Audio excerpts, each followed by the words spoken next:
Bonjour, c'est Ursule encore. On est le 21 octobre 2019.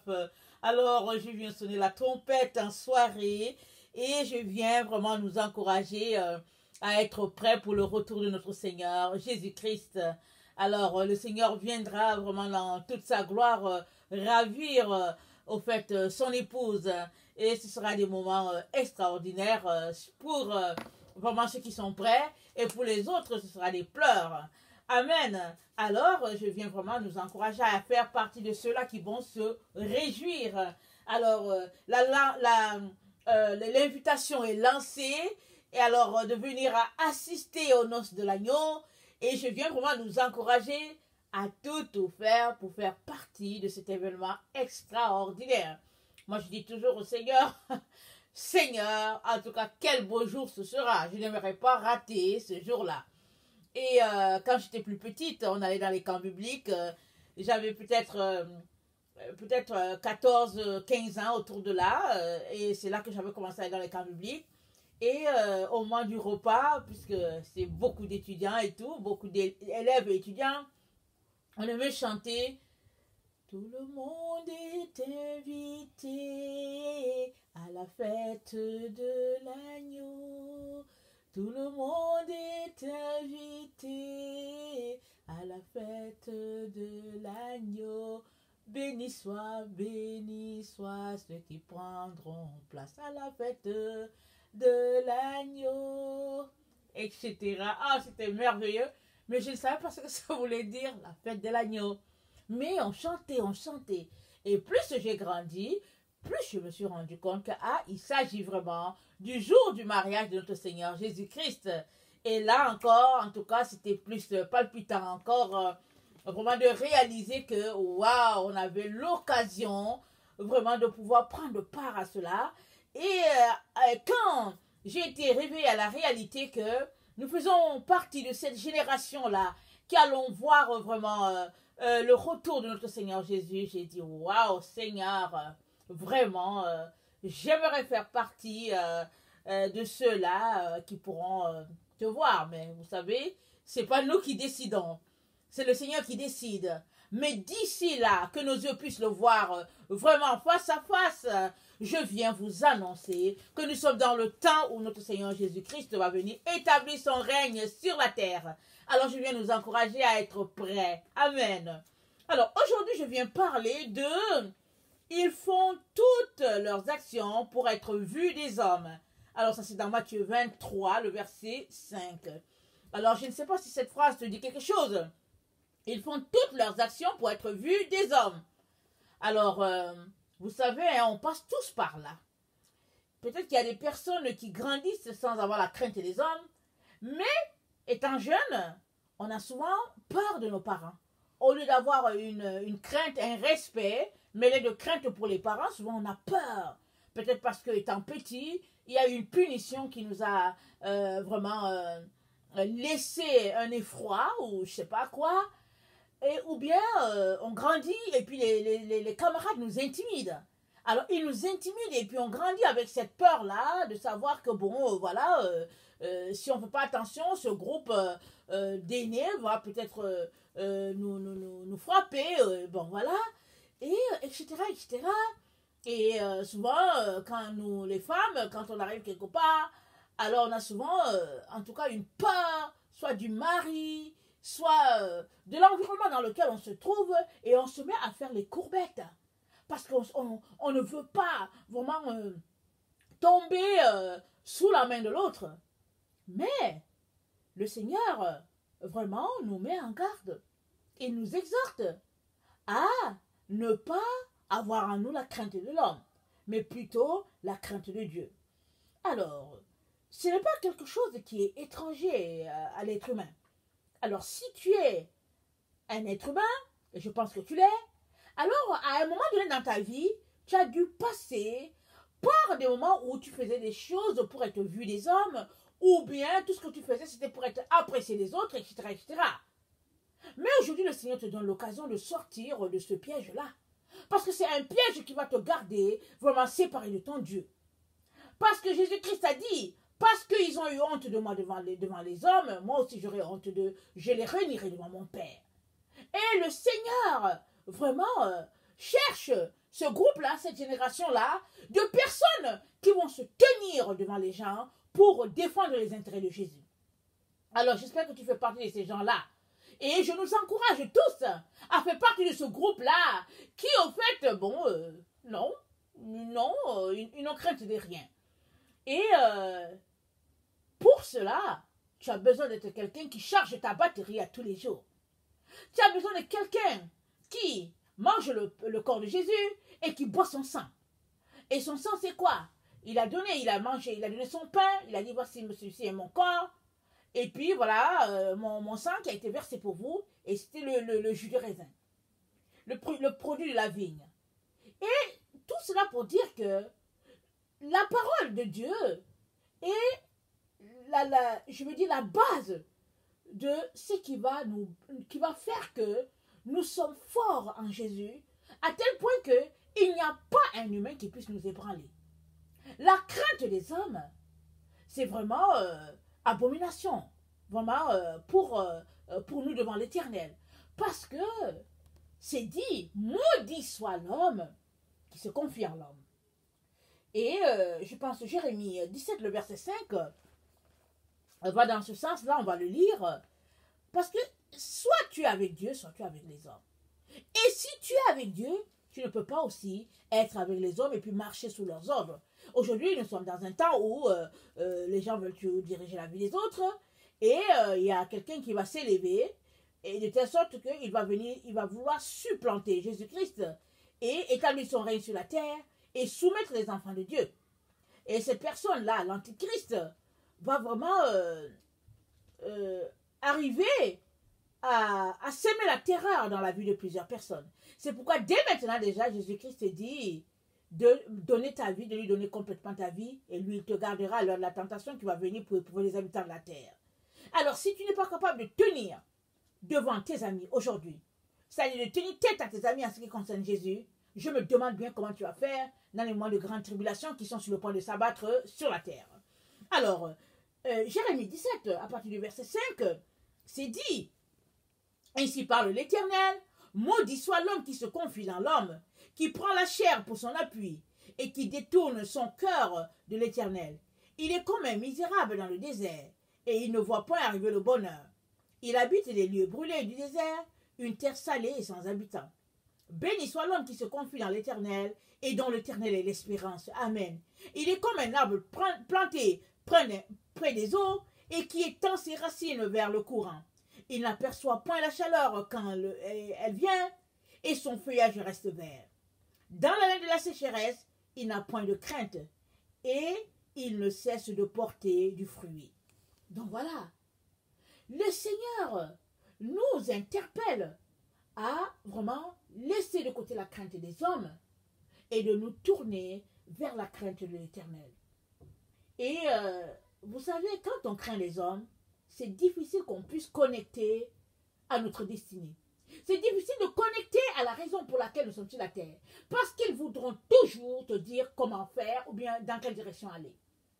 Et pour nous qui sommes parents, souvent si nous ne faisons pas attention, nous risquons miner la vie de nos enfants parce que nous voulons les diriger dans une direction. Ça fait aussi partie. Souvent c'est que bon, on croit bien faire. Mais il est très important que, en tant que parents, on puisse vraiment consulter l'Éternel à savoir, Seigneur, qu'est-ce que je dois dire à mes enfants, qu'est-ce que je ne dois pas dire, et puis dans quelle direction je dois les conduire, ou tout simplement fermer la bouche, prier, pour que l'enfant lui-même trouve sa voie. Moi, j'ai un enfant qui s'apprêtait à aller dans une direction, et un jour, comme ça, le Seigneur m'a dit exactement à quoi il appelait cet enfant-là. Et j'ai trouvé ça spécial. Mais j'ai aussi reçu la révélation de ne rien dire à cet enfant. Alors, la semaine est passée. Et la semaine d'après, l'enfant vient me voir pour me dire, maman, finalement, je n'irai pas dans telle direction. Je sens dans mon cœur que je veux plutôt aller dans tel programme. Et j'étais vraiment bénie de savoir ça. Et comme cet enfant a étudié dans une direction vraiment carrément opposée, et que là, subitement, l'enfant voulait se retourner dans une branche dans laquelle vraiment une branche vraiment où elle n'a jamais pensé peut-être se retrouver là-dedans. On a dû prendre les renseignements et tout, et elle a dû rencontrer son professeur, et le professeur était vraiment était enthousiaste parce que le professeur a dit c'est spécial, j'étais toujours vu dans ce domaine-là. Et Dieu avait déjà tracé. Et j'étais contente du fait que je n'ai rien dit. Mais l'enfant a trouvé sa voie. Et très très souvent en tant que parents, si on ne fait pas attention, on peut miner la vie de nos enfants parce que on veut que l'enfant aille dans ce qu'on veut. Et très très souvent, la corde est très mince entre le fait qu'on veut imposer à l'enfant une certaine crainte de notre personne, ou bien une certaine peur de notre personne, et entre le fait qu'on pense le faire pour son bien. Il est donc très important qu'on puisse chercher la face de Dieu en toutes choses, et qu'on ait la certitude qu'il nous veut dans tel domaine. Et si c'est là qu'il nous veut, en ce qui concerne par exemple l'étude, il faut qu'on reste ferme. Sinon, l'ennemi va toujours agir de manière à ce qu'on bascule dans un domaine qui n'est pas forcément le domaine de Dieu. Parce qu'une fois que tu trouves ton chemin, c'est difficile que Satan vienne te déloger de là. Mais tant et longtemps que tu ne l'as pas trouvé, tu vas continuer de tâtonner par-ci, par-là, jusqu'au moment où tu le trouves. Quand tu le trouves, les gens peuvent venir te déplacer avec de la grue. Tu vas dire non, je ne bouge pas. J'ai connecté à qui je suis et à ma raison d'être sur la terre. Alors, il est important que tu regardes dans tes actions, dans ta manière de vivre, dans ce que tu fais. Il est important que tu regardes et que tu te demandes si ce que tu es en train de faire, c'est pour que tu puisses plaire aux hommes ou bien par crainte des hommes, ou bien est-ce que vraiment tu le fais par amour pour le Seigneur? Parce que nous sommes appelés à aimer Dieu de tout notre cœur, de toute notre âme, de toute notre pensée, de toute notre force, et à aimer notre prochain comme nous-mêmes. Alors, aimer son prochain comme soi-même, c'est faire à ce prochain-là ce qu'on aimerait qu'on nous fasse si on était dans cette situation. C'est ça, aimer son prochain. Et une fois que tu embarques dans l'amour agapé, alors, très très souvent, tu n'es plus là pour poser les actions pour que les gens te voient. Tu es juste drainé par ta passion pour Dieu. Ou bien tu es drainé par le devoir. Et la vie du devoir, c'est à cela que le Seigneur nous appelle. Une vie où nous servons vraiment le Seigneur à travers l'autre. C'est pour cela que Jésus-Christ a dit, moi j'ai eu faim et tu ne m'as pas donné à boire. Tu ne m'as pas donné à manger. J'ai eu soif, tu ne m'as pas donné à boire. J'étais en prison, tu n'es pas venu me visiter. Retirez-vous, je ne vous connais pas. À l'autre, il dira, moi j'ai eu faim, tu m'as donné à manger, j'ai eu soif, tu m'as donné à boire. Et puis, ce groupe va dire, Seigneur, quand est-ce que nous avons fait ça? Il a dit, à chaque fois que vous avez fait ça à quelqu'un, d'entre ses frères, c'est à moi que vous l'avez fait. Alors, une telle personne qui pose des actions, non pas pour être vue des hommes, mais par amour pour Dieu, une telle personne, vraiment, n'a pas en elle la crainte des hommes, mais plutôt la crainte de Dieu, mêlée de respect, et puis mêlée de révérence. Et nous avons besoin d'arriver tous à ce niveau-là, afin de ne pas être balayés par le vent de la séduction qui est en train de ravager la terre. Amen. Alors, Luc 16, le verset 14 à 16 nous dit, j'espère que j'ai la bonne référence, Luc 16,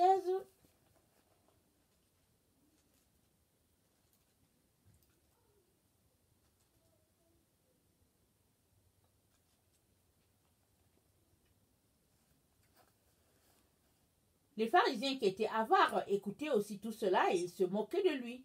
Jésus leur dit, vous cherchez à paraître juste devant les hommes, mais Dieu connaît vos cœurs, car ce qui est élevé parmi les hommes est une abomination devant Dieu. La loi et les prophètes ont subsisté jusqu'à Jean. Depuis lors, le royaume de Dieu est annoncé et chacun use de violence pour y entrer. Il est plus facile que le ciel et la terre passent qu'il ne l'est qu'un seul trait de lettre de la loi vienne à tomber. Donc voilà, il dit la loi et les prophètes ont subsisté jusqu'à Jean. Alors Jean, jusqu'à, je veux dire, quand il parle de Jean, c'est Jean-Baptiste. Ça a subsisté jusque-là. Après cela, il dit depuis le temps, après Jean, c'est-à-dire le temps de Jésus, le royaume de Dieu est annoncé et chacun use de violence pour y entrer. Dans notre version, je pense que peut-être dans Matthieu, c'est dit, et ce sont les violents qui s'en emparent. Ce sont les violents qui s'emparent du royaume. Qu'est-ce que le Seigneur est en train de nous dire ici? Il est en train de nous dire que si toi, tu marches par la crainte des hommes, parce que toutes les actions que tu fais, tout ce que tu fais, c'est pour leur faire plaisir, il dit, tu ne verras pas son royaume. Mais, si tu rejettes tout ce qui a trait à ce que les hommes aiment, si tu rejettes tout cela, alors, le royaume des cieux, c'est pour les gens comme toi. C'est pourquoi il dit que ce sont les violents qui s'emparent du royaume. Parce que imaginez que vous ayez grandi dans un groupe, ou bien que vous avez marché avec une personne depuis des années, et subitement, vous vous rendez compte que si vous voulez aller loin, vous avez besoin de laisser cette personne-là. Vous avez besoin de la quitter. Et je peux vous dire que ça, c'est pas évident. Ça, on arrive à un point où on est troublé. Mais, si c'est Dieu qui te parle, alors il te donnera de gravir ta montagne. Mais, tu as besoin d'user de violence pour prendre les bonnes décisions. Et à quel moment les prendre? Et une fois que tu prends une décision, tu ne regardes pas derrière. Non, tu ne regardes pas derrière. Alors, nous ne pouvons pas aller de l'avant avec le témoin que Jésus nous a donné si nous sommes pris par la crainte des hommes. Nous ne pouvons pas. Nous avons besoin de nous dépouiller de tout ce qui est lourdeur à nos pieds comme un boulet. Et très très souvent, on traîne des personnes à nos pieds comme des boulets. Ils pèsent. On n'arrive pas à soulever les pieds. Tellement ils sont un poids pour nous, mais on est pris là. Soit parce que c'est un parent, soit parce que c'est un ami, soit parce que bon, c'est peut-être même un époux ou bien une épouse. Et on est pris dans une situation où on ne sait pas comment s'en sortir.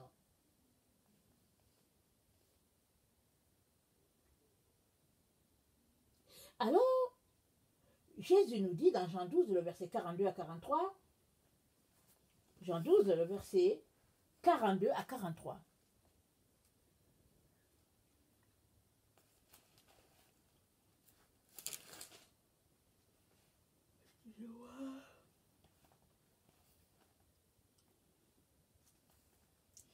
Ésaïe dit ces choses lorsqu'il vit sa gloire et qu'il parla de lui. Cependant, même parmi les chefs, plusieurs crurent en lui. Mais à cause des pharisiens, il n'en faisait pas l'aveu, dans la crainte d'être exclus de la synagogue. Car ils aimèrent la gloire des hommes plus que la gloire de Dieu. Je ne sais pas où tu te situes par rapport à cela. Mais vraiment, nous sommes une génération tellement portée vers l'image de soi, vers une certaine vie de prestige, vers une certaine classe sociale, de telle sorte que on préfère mettre la tête dans le sable comme l'Autriche pour ne pas régler le problème de notre intimité avec Jésus. Ce qui est dommage, c'est que sans intimité avec Jésus, tu feras partie des 5 folles. Ce sera ton groupe. Or, Jésus-Christ veut que tu fasses partie des 5 vierges sages. Et ce groupe-là, c'est un groupe tellement intime avec Jésus. C'est un groupe qui connaissait le Seigneur et le Seigneur les connaissait. C'est un groupe qui passait le temps dans la présence de Dieu afin de remplir la lampe. C'est un groupe vraiment qui avait une proximité. Un à un, comme on peut dire. Une relation vraiment avec le Seigneur de telle sorte que il connaissait la personne dans toute l'intimité de la personne. Et toi et moi avons besoin de développer ce type de relation avec notre Seigneur Jésus-Christ. Malgré nos occupations, malgré les charges que nous avons besoin vraiment de détester la gloire des hommes est de plutôt préférer la gloire de Jésus. Et nous savons tous que la gloire de Jésus, aux yeux du monde, ce n'est que folie. Alors, Jésus-Christ nous a dit, la sagesse du monde est folie pour Dieu. Tu ne peux pas. C'est-à-dire que si tu es quelqu'un qui marche selon Jésus-Christ, vraiment, ceux-là, les religieux de ce monde, que ce soit dans ton église, peu importe, vont te prendre pour quelqu'un qui a perdu la tête. Seuls ceux-là qui cherchent aussi Jésus comme toi vont voir en toi quelqu'un qui a une crainte de Dieu. Les autres vont se retrouver, ils vont parler, ils vont dire toutes sortes d'histoires te concernant. Pourquoi? Parce que c'est que l'homme aime, ça ne va pas dans le sens de ce que Dieu aime. Il y a opposition entre les deux groupes. Et ce n'est pas possible qu'il y ait connexion à quelque part. Alors, le verset 31 de Jean 12 nous dit, maintenant a lieu le jugement de ce monde. Maintenant, le prince de ce monde sera jeté dehors. Quand Jésus a parlé de ça, il était en train d'annoncer sa mort. Il n'était pas encore mort, il annonçait. Lui, il savait ce qui allait arriver. Et le jugement de ce monde a déjà eu lieu. Depuis le jour où Jésus-Christ est mort sur le bois du calvaire. Là, à Golgotha, il a cloué tout ce qu'on peut, en tout cas tous les péchés possibles. Il a tout mis ça au bois. Afin que toi et moi soyons libérés une bonne fois pour toutes. Mais tu as besoin de prendre une décision. Et cette décision, c'est de marcher sous le couvert de Jésus. C'est que Jésus-Christ soit l'autorité sur ta vie, pas un être humain, pas les amis, pas la famille, mais Jésus et Jésus seul. Et ça n'engage que toi. Et tu assumes les conséquences, bien sûr. Souvent, il y a des gens qui veulent que les autres règlent les problèmes pour eux. Ils connaissent bien la situation, mais ils veulent que ce soit les autres qui règlent ça pour eux. Il est donc important, mes chers frères et chers amis, que tu puisses t'arrêter et voir dans ta vie ce qui ne marche pas bien. Ce qui ne... en tout cas, ce que le Seigneur, par exemple, te reproche ou bien ce que la parole de Dieu t'amène à changer, à modifier.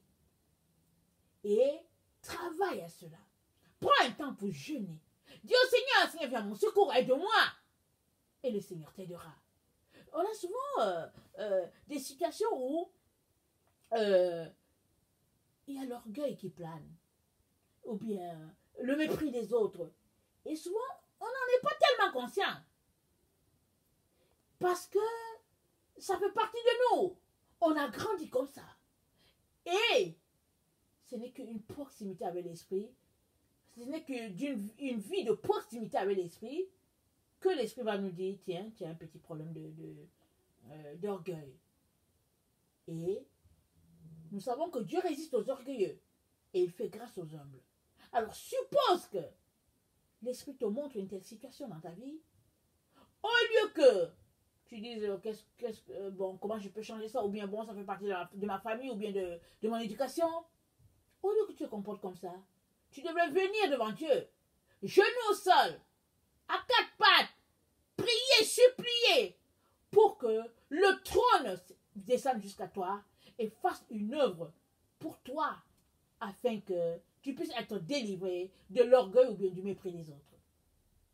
Et c'est un cheminement. C'est une décision, mais c'est aussi un cheminement. Et c'est une volonté. Et tant et aussi longtemps que tu ne soumets pas ta volonté à celle de Jésus-Christ, tu ne pourras pas vaincre, entre guillemets, tes démons. Entre guillemets. Bien sûr, quand je dis entre guillemets, je veux dire que tes faiblesses. Voilà, disons ça, tes faiblesses. Alors, j'ai un verset que j'aimerais qu'on lise. Matthieu 23, le verset 5. Excusez-moi.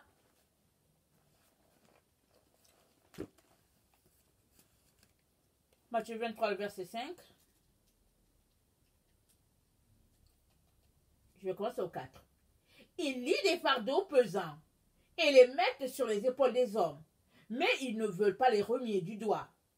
Ils font toutes leurs actions pour être vus des hommes. Ainsi, ils portent de larges filatères et ils ont de longues franges à leurs vêtements.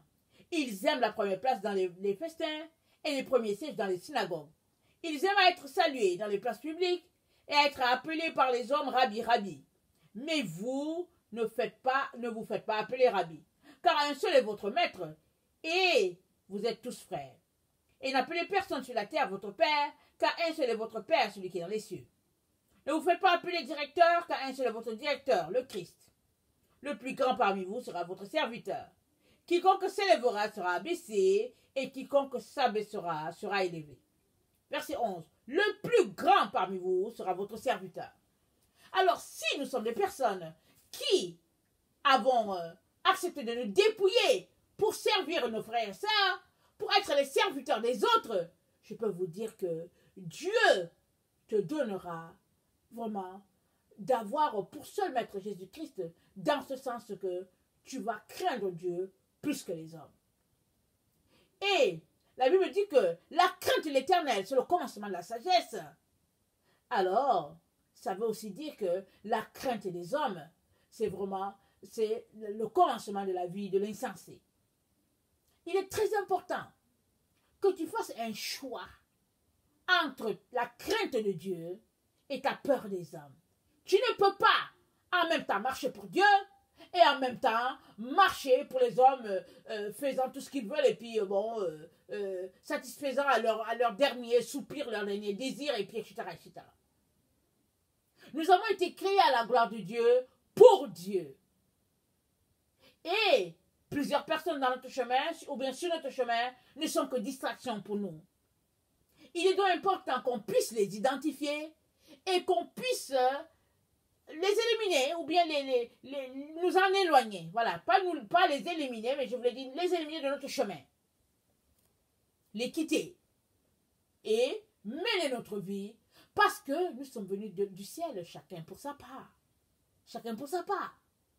Il y a des gens, chacun est venu seul du ciel, même les jumeaux, chacun est venu seul, même les vrais jumeaux, en tout cas, chacun est seul.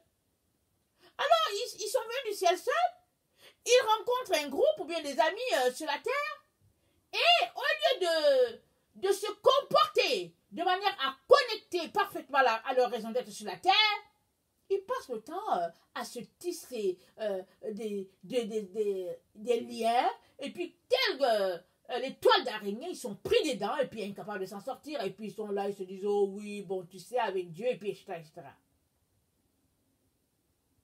Ils font tout de leurs actions pour être vus des hommes. Dit le titre de notre vidéo d'aujourd'hui. Toi, où en es-tu? As-tu la crainte des hommes ou as-tu la crainte de Dieu?